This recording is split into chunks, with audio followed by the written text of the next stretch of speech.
بەڵێ سەبارەت بە سەردانەکەی سەرۆکی حکوومەتی هەرێمی کوردستان بۆ بەغدا کۆبوونەوەی لەگەڵ بەرپرسانی باڵای حکوومەتی عێراق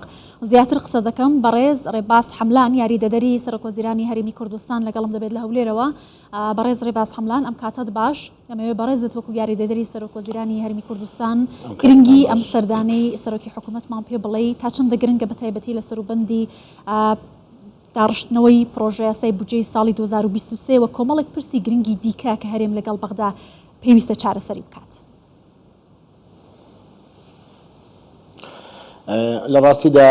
پێشتر جەنابتان ئاماژەتان پێ ئێمە وەکو کابینەی نوێم جەنابی سەرۆکوەزیران خودی کاک مەسرور بە تایبەتی خۆی یەکێک بۆ لەو کەسانەی کە نیازپاکیوکی گەورەی لە سەرەتایی پێکهێنانی ئەم حکوومەتەی هەرێمی کوردستان و کابینی نوێم بەرامبەر بەغدا پیشاندا دوای 6 ڕۆژ خۆی سەردانی بەغدای کرد لە سەرپەرشتی گەورەترین وەفدی هەرێمی کوردستانی کرد و هەموو ئەو لایەنانەی کە پێکهێنەری کابینەی نوێمی حکوومەتی هەرێمی کوردستانن لەو وەفدا بوون و چوونە بەغدا و پێش ئەوەش منەوێت بگەمڕەوە پێشەوەی جەنابی سەرۆکوەزیرانی هەرێمی کوردستان کاک مەسرور دەست بەکار بێت لە کابینەی نوێم جەنابی سەرۆک بارزانی لەگەڵ جەنابی کاک مەسرور پێش پێکهێنانی کابینەی نوێم سەردانی بەغدایان کرد و هەموو بە هەموو لایەنەکانیان وت کە ئێمە هاتوینەتە بەغدا بۆ ئەوەی کە کابینەیەکی تازە لە هەرێمی کوردستان دروست دەبێت و جەنابی کاک مەسرور دەبێتە سەرۆکوەزیران هاتوین کە بتوانین لە چوارچەوەی دەستور پێکەوە شەریکی حەقیقی بین و پێکەوە بتوانین عێراقێکی سەقامگیر بۆ هەموو نەتەوەکانی دانیشتوی عێراق دابین بکەین چونکە جەناب تەزانی کە عێراق ئێمە هەرێمێکین سەر بە عێراقین و دەستورێک بە یەکەمانەوە ئەبەستێتەوانێ هەچ ناسەقامگیریەکی سیاسی ئابووری لە عێراق دروست بێ تەسیر لە هەرێمی کوردستانەکە و هەچ شتێکیش لە هەرێمی کوردستان ڕووبا تەسیر لە عێراقەکە. باشترین نمونە ئێستا ئەوەتانێ نرخی دۆلار بەرزبوونەوە و نزمبوونەوە لە بازارە بەخۆی بینێ تەسیری لەسەر هەموو هاونیشتیمانیانی عێراق کردووە کە تەسیری لە عێراق بکات تەسیری لە هەرێمی کوردستانی ژەکە. بۆیە پێویستە سەقامگیریەکی سیاسی ئابووری لە عێراق دروست بێ ئەوەش بەبێ هەرێمی کوردستان ناکرێ. یەک ساڵ هەڵبژاردننی عێراق کرابوو نەیانتوانی حکوومەت پێک بێنن هەتا ئەوە بووکە هاتنە هەولێر و لە چونە لای جەنابی سەرۆک بارزانی و بەڕێز محەممەد شیع سوودانی خۆی هات و دواترەوە بە حکوومەتی عێراقی پێکات دوای ساڵێک و ئێستاش سەردانی جەنابی سەرۆکوەزیران کاک مەسرور بۆ بەغدا بۆ ئەوەیە جارێکی تر بەم حکوومەتەی بەڕێز محەممەد شیع سوودانیش پیشان بات کە ئێمە مولتەزیمین بەو ڕێککەوتنەی کە کراوە کە لە چوارچەوەی هەماهەنگی پێکەوەم حکوومەتەمان پێکێناوە کە حکوومەتی عێراقە و ئیتفاقێک کراوە هاتوین پێکەوە ئەو ئیتفاقە جێبەجێکەین لە چوارچەوەی دەستور. ئێمە زیاتر لە مافەکانی خۆمان ناوێت ئێمە نامانێت لەسەر مافی خەڵکی بەسرە نامانێت لەسەر مافی خەڵکی مووسڵ شارەکانی تر ئیستحقاق وەرگین ئێمەمانێت ئەو ئیستحقاقی کە پابند کە پەیوەستە بە هەرێمی کوردستان بۆ ئەم شارانی هەرێمی کوردستان لە چوارچەوەی عێراق وەریگرین و ئەو ئیلتیزاماتانی لەسەر ئێمەشە ئێمە ئیلتیزامی پێ بکەین. ئەم سەردانی جەنابی سەرۆکوەزیران بۆ ئەوەیە کە ئەو ڕێکەوتنامەیە چۆن جێبەجێکەین بۆ ئەوەیە کە ئێمە ڕێکەوتنامەی شنگالمان هەیە هەتا ئێستا جێبەجێ نەکراوە بۆ ئەوەیە کە دۆخی کەرکووک بێ ئاسایی بکرێتەوە نابێت دۆخی کەرکووک بەم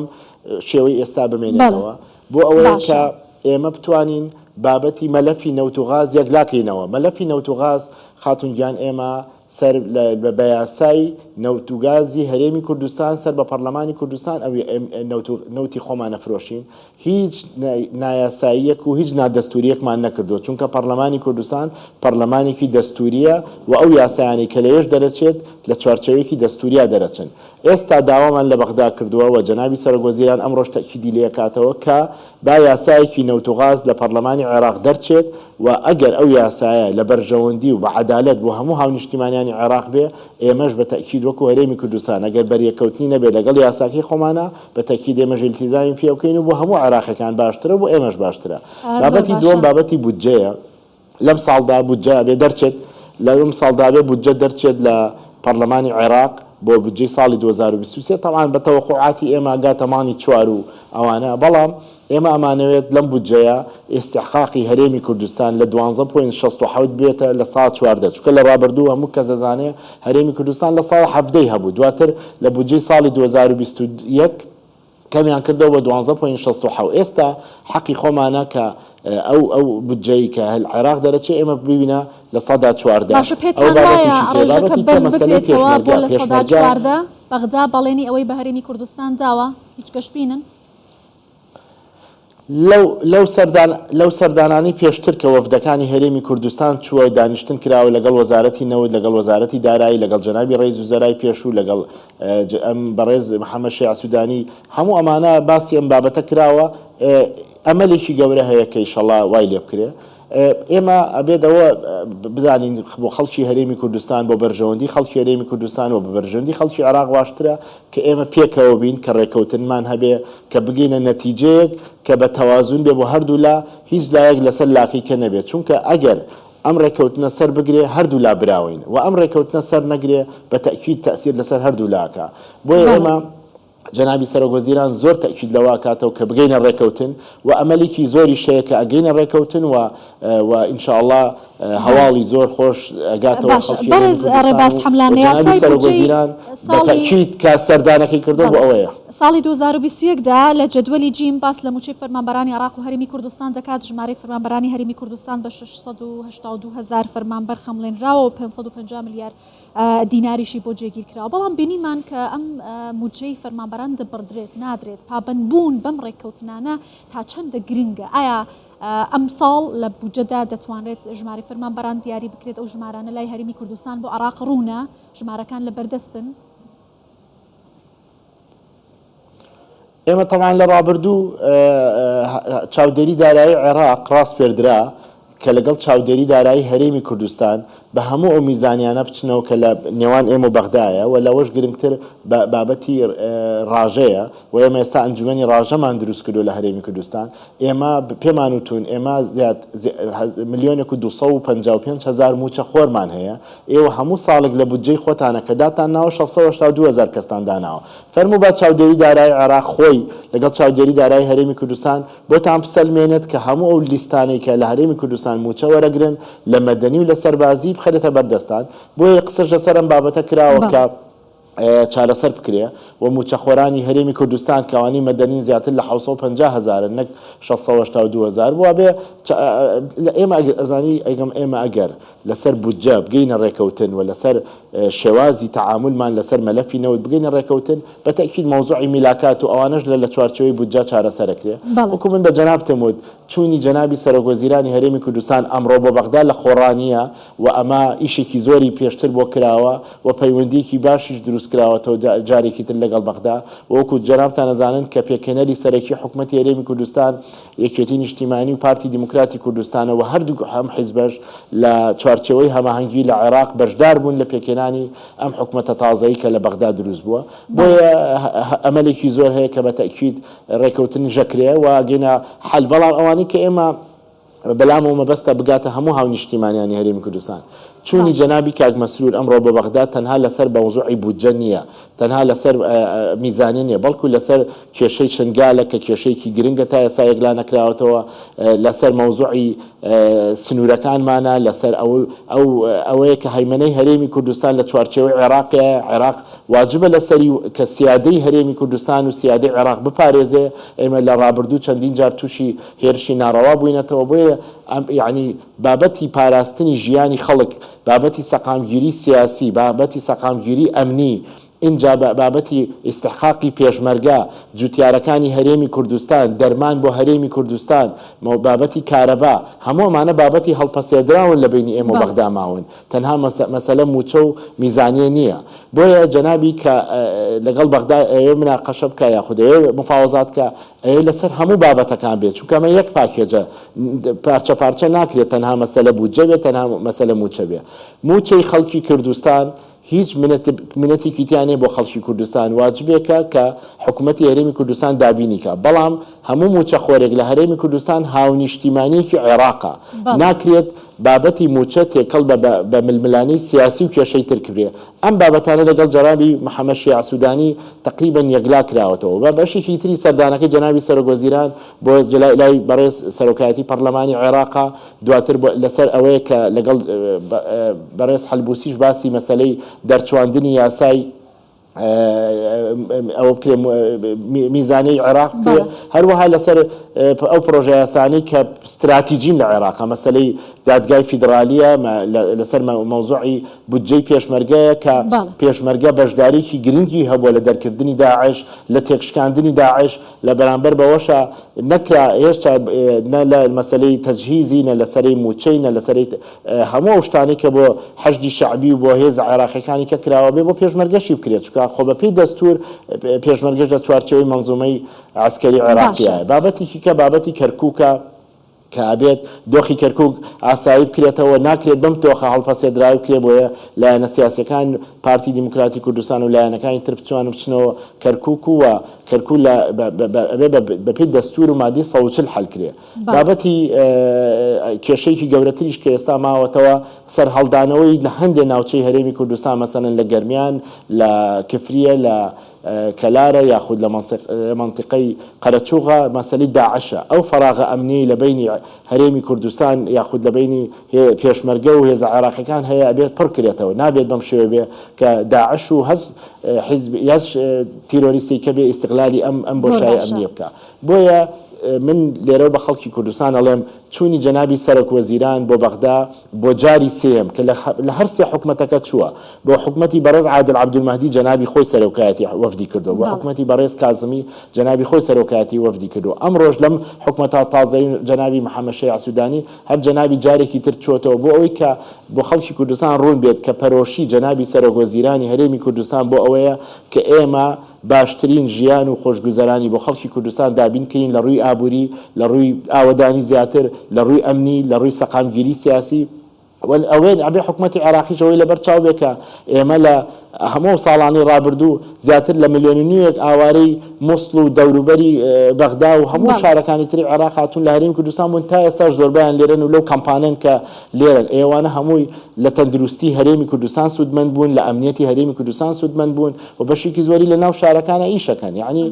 زۆر بابەتێکە بە هەڵپەسێدراوی ماوە جەنابی ڕئیس وزەرای عێراق وعدیاوە کە چارەسەری کەوە ئەمەلێکی زۆر هەیە کە چارەسەرە بێ و ئینشاءڵڵا جەنابی سەرۆک وەزیران بە دەستکەوتی گەورەوە گەڕێتەوە بۆ هەولێر. بەڵێ بەڕێز ئاڕێباز دوایەوەی کە باسمان لە پرسی بودجە کرد بەڵامەوەی کە زۆر فۆکۆسی لەسرە یاسای نەوت و غازە کاتێک کە ڕێکەوتن لەسەری دەکرێت بەڵام لە کاتی داڕشتنەوە و پەسەندکردنی بودجەدا دووبارە ئەم ناکۆکیانە سەر هەڵ ئەدەنەوە ئەمە لەبەرەوەیە کە عێراق یاسای نەوت و غازی نییە کار بە هەمان یاسای نەوت و غازی سەردەمی ڕژمی باسی ڕووخاو دەکات چی بکرێت بۆی کە گەرنتی بە هەرێمی کوردستان بدرێت ئەم پابەندیانە جارێکی دیکە پێشێر نەکرێن. ئێمە ئەوەمان لەگەڵا باس کردوون ئەگەر یاسایەکی نەوت و غاز دەرچێت لە پەرلەمانی عێراق بە تەکید ئەم کێشانە هەموو چارەسەرە بێ بەڵام ئێمە پێمان وتون ئێمە ناکرێت مەلەفی نەوت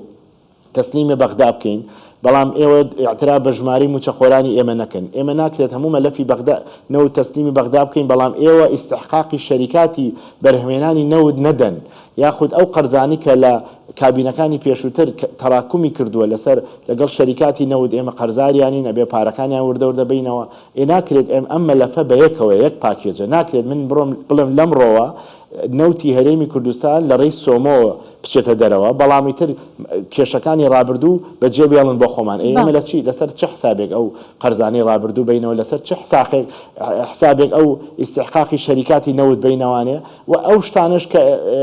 هەیە هیچ شتێکی شاراوەیتیان نییە چونکە دیلۆیت کە شەریکەیەکی بەریتانیا هەموو مەلەفی نەوتی هەرێمی کوردستان لە ڕووی خەرجی و داهاتەوە تەدقیقەکە و ئەوە شەریکەیەکی جیهانی و نوسخەی بڵاوکرێتەوە و بێجگەلەوەش نەوتی هەرێمی کوردستان کە ئەچێتە بەندەری جیهان لەوێ کۆمپانیای سۆمۆ ئاگاداری هەموو وردەکارێکێتی ئێمە مەلەفێکی لە مەسەلەی نەوت شتێکی شاراوەمان نییە کە نەوت دەنێرینە دەرەوە بۆیە بە عێراقمان وتووە ئەبێت بە یەک پاکێج ئەم مەلەفە چارەسەرکرێت لە چوارچێوەی ئەو قانونی کە لە عێراق دەرەکرێت بەڵام بەریەکەوتنی نەبێت دەگەڵ یاسای نەوت و غازی هەرێمی کوردستان چونکە یاساکەی ئێمەش یاسایەکی فیدرالیە یاسایەکی دەستوریە و ئەم بابەتە ئەگەر جەنابەت باسی زەمانەکەی زەمانەکەوێتە سەر ئەو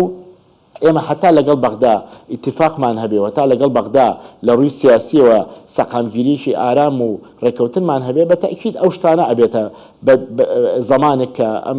پابند بن پێوەی بەڵام هەچ کاتێک ململانێک دروست بێت یاخود کێشە دروست بێت بە تەکید ئەوان التیزام ناکەن بە هیچ ڕێکەوتنێکەوە. زۆر باشە ئەوەی کە گرنگە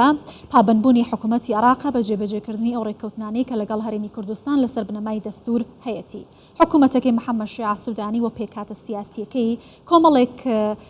دڵڕاوکێ لە نێو لایەنە شیعەکاندا دروست کردووە بۆ پێی کە ئایا ئەم حکوومەتە دەتوانێت هەوسەنگی لە نێوان کردەوەکانی و بەڵێنەکانی لەگەڵ ئەو گوشارە سۆرەی کە لە سەری هەیەتی بیپارێزێت بەرامبەر بە کورد سوودانی دەتوانێت ئەم هاوسەنگیە ڕابگرێت. ڕاستەکەی خۆتان دەزانن ینی حکوومەتی بەڕێ سوودانی حکوومەتێکی کاتیە چونکە بەڕاستی خۆی حکوومەتی بەڕێز کازمی ژەر کاتی دروست بوو دوای ئەو ڕووداوەکانی تشرین کە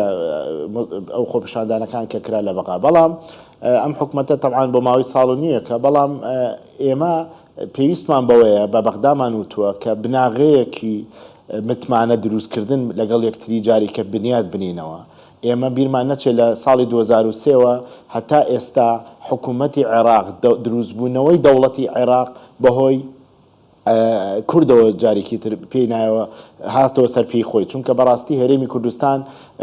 حکوومەتی خۆی هەبوو پەرلەمانی خۆی هەبوو مؤسساتی خۆی هەبوو بەڵام جارێکی تر لە دوای ڕوخانی ڕژێمی بەعس بەشدار بوو لە دروستبوونەوەی دەوڵەتی عێراق بەشدار بوو لە پێکەنانەوەی حکوومەتەکانی عێراق بەشدار بوو لە دروستبوونەوەی سوپای عێراق بەشدار بوو لە مؤسساتەکانی عێراق و زۆر شت لە زۆر بابەتە سوودیان لە هەرێمی کوردستان بینی ناکرێت ئێستا کە عێراق وردە وردە بەهێز بۆتەوە و ئەو دەوڵەتە خەریکاچێتە قۆناغێکی کرد دوای قۆناغی داعش لەمانە ناکرێت ئەویان لەبیر چێتەوە کە بەبێ هەرێمی کوردستان نەیانتوانی هەموو قۆناغانە ببڕن لە ئێستاشدا جارێکی تر دروستبوونی حکوومەتی بەڕێز سوودانیش دیسان دوای انتخابات بە ساڵێک دروستبوو دیسان هەر لە هەولێرەوە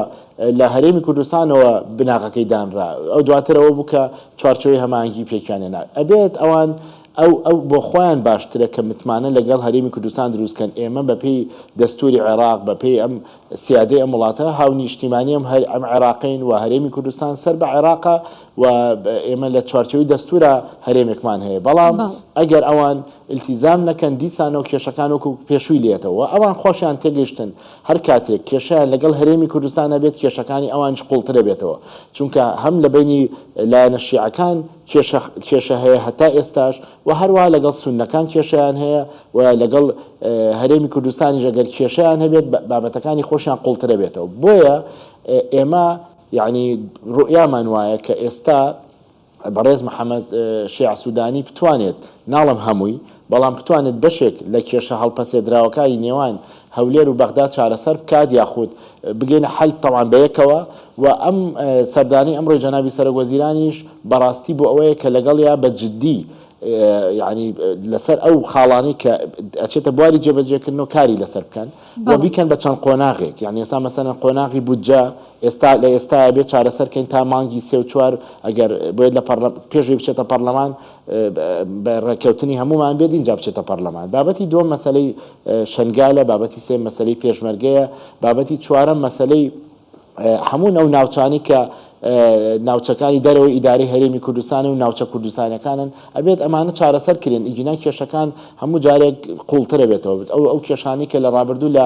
خورمات و ڕوویدا هەمووی ئەو بابەتانن کە ئێمە نەمانتوانیەوە لەگەڵ بەغدا چارەسەری کەین ئەبێت چارەسەر بکرێ بۆی کێشەکان قوڵتر نەبێتەوە بەڕێز محەممەد سوودانی وعدیەوەی یاوە کە ئەم کێشانە بە قۆناغ چارەسەر کرێن بەڵێ زۆر جار کە باسی بوجەوە هەروەها ئەو بابەتە گرێدراوانە بە ڕۆژی ئابووری وڵاتەوە دەکرێت ئابووری عێراق خراپە بەڵام ئەوەی کە ئامارەکان لە بەردەستن بانکی ناوەندی ئەگەر پێشووتر ڕەسیدی 49 میلیارد دلاری بۆ ئێستا زیاتر لە 90 میلیارد دلاری هەیە ئەوەی کە یەدەگی زێر پێشتر 95 بۆ ئێستا بۆ سەرەوەی بەڵێ سەرەوەی 134 تۆن زێر بۆ یەدەگی ناوخۆیی جگەلەوەی کە ئیتر